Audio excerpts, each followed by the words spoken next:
This winter's project is a GE LC628 radio-phono. It's an old 78 RPM phonograph.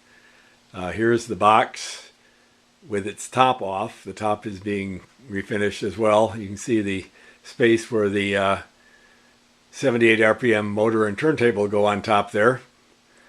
And over here we have the innards, the little radio, and it's a AC/DC chassis. It has 6 tubes. It's not an All-American 5, it's an All-American 6. It has an extra RF amplifier, which is an untuned RF amplifier. So it's got 6 tubes. It's a neat little radio. And I've recapped the chassis here, and I'm waiting for a couple of resistors to come in, and I had to redo the string on the dial cord, and the case had been deteriorated in a storage unit, and so I've been refinishing it. I refinished that top board completely, and for the rest of it I'm just applying a coat of finish over the old finish. My parents bought this about 1952 for me and then my siblings to use as a children's phonograph to play 7-inch 78 RPM kiddie records. And it was used, and somebody had already brushed on a coat of new finish on the box of it to perk things up for a used sale. So instead of completely refinishing it, I've just brushed a coat of varnish over the old finish after cleaning it up some, and on top here staining things. Now I've just set the lid on top just to show what it looks like. By varnishing over the old finish, I did 2 things. I preserved a photo finish fake burl strip on the lower section, which you can't really see here. That would have been hard to replicate. And also the decals. It's got a GE decal on the lid, and it's got a couple decals down by the control knobs here, and I preserved those. Here are more parts. We've got the Alliance motor assembly here with a turntable bearing. It's got a little 2-pole motor underneath with a fan, and on top here the idler wheel and related components, and the turntable bearing. And the turntable itself is here, and it's in really sad shape because, again, it was played by kids for a very long time with little tiny records, and you can see the needle drop down onto the platter and has scratched through to the steel. It really needs to be reflocked. And here's the little tone arm, which is interesting because it has a crystal cartridge, an static crystal cartridge. And that had been replaced once when I was a kid. I don't know if it was just from age or from misuse, but the old cartridge gave up, and the local radio repairman, Mr. Graebner, put a new cartridge in. But the unit has sat for 40 or 50 years in storage, first in a damp basement and then in a unheated storage unit where it's subjected to temperature extremes, hot in the summer, cold in the winter, and everything in between. And I was really surprised to find when I connected up the tone arm, the cartridge leads, the cartridge is still functioning, which is a real miracle for a crystal cartridge. So I was lucked out on that one. I will put these all back together on the unit when it sits right up there. When I've got the refinishing done, and when I've got to put some more resistors in the radio chassis. It needs a couple of resistors have drifted high, and I've just ordered them up. So when those arrive, I'll be able to finish things up, put it back together, and assemble this. This is from 1942, and according to a website, this was one of the last radios made and sold before World War II, when they devoted all of the electronics manufacturing to wartime activities. So this is a very late pre-war device. Here's the back of it. You see some new wood down at the bottom. I replaced some deteriorated plywood. The device was designed to have a back on it, and it came without a back. It's never had one in my memory. The back is kind of important because there are a couple hot AC terminals for the phono motor in the back there, and if you reached in and touched those, you'd have an unpleasant surprise. So I'm going to make a new back for it out of masonite. I think there are little channels for the back to fit into. That new wood is kind of one of the pieces that entraps the back, and we'll do a new one.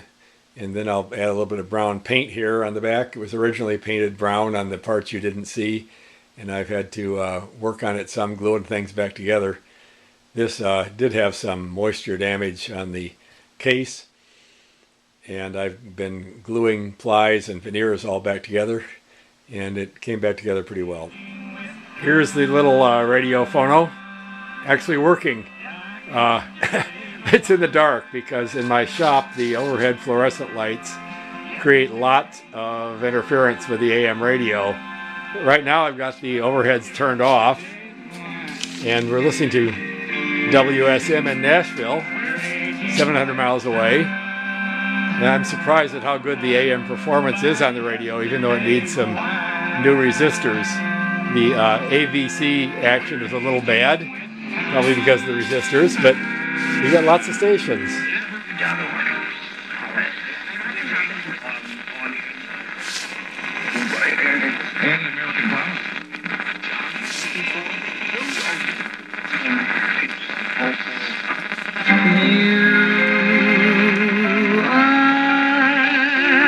The breathless hush of evening. Your purchase at WABCRadiostore.com. So many WABC items. Same thing. It's our current special on the gas connection. You can use up to 5 quicker tap options. North, and there's fishing in the east. You understand. It's a paradise to get away from the oppression of the Iranian regime. Cheminement, d'aller à la rencontre de moi-même aussi, de redéfinir mon estime de moi, de l'amour de moi. Je sais que c'est quétaine, là. Nature as the recovery and rescue missions continue to go on. We have to do things differently than we've been doing them. Economic trade deals. You have security arrangements.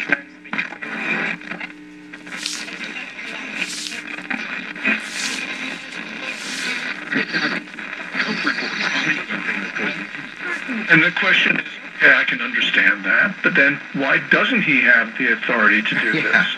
Your ears are burning. Someone is talking about you. EPI, or exocrine pancreatic insufficiency. EPI can cause uncomfortable symptoms because it's a condition. Same thing. But you would think on an international flight, don't they have a lower galley level? Have in the world. And that's what stops me from, he says that, I want to flee the country. Well, it's... Ultra 44 is what? Oh, that's stuff.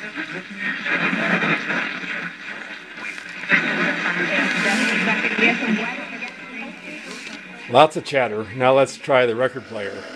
Here we go. We got a 7-inch children's 78 RPM record. This is what I played on this thing. And this is, oddly enough, one of my favorites when I was a kid.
What they didn't know when I got this record was that I would eventually become a sailor.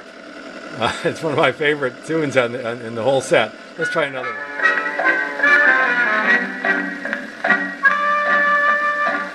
and ducks and geese better scurry when I take you out in the Surrey, when I take you out in the Surrey with the fringe on top. Watch that fringe and see how it flutters when I drive them high-stepping strutters. Nosy folks will peek through the shutters and their eyes will pop. The wheels are yellow, the upholstery's brown. The dashboard's genuine leather. With eyes and dust curtains, you can roll right down. In case there's a change in the weather. Okay, to wrap things up here, let's start with the back. There's the new back on the radio. Keeps the hands out, away from the 120 volts AC that you could otherwise touch back there. It's kind of an approximation of what it must have been like. I don't know what the original one looked like, but that's close enough. Here's the front, ready to go. I've got to, again, replace some resistors inside. I think I need to squirt a little more cleaner into the volume control. It's a little bit noisy, but everything's working pretty well. I'm surprised. 1942 GE LC628. It's now, what, 60, 80 years old. Still going strong.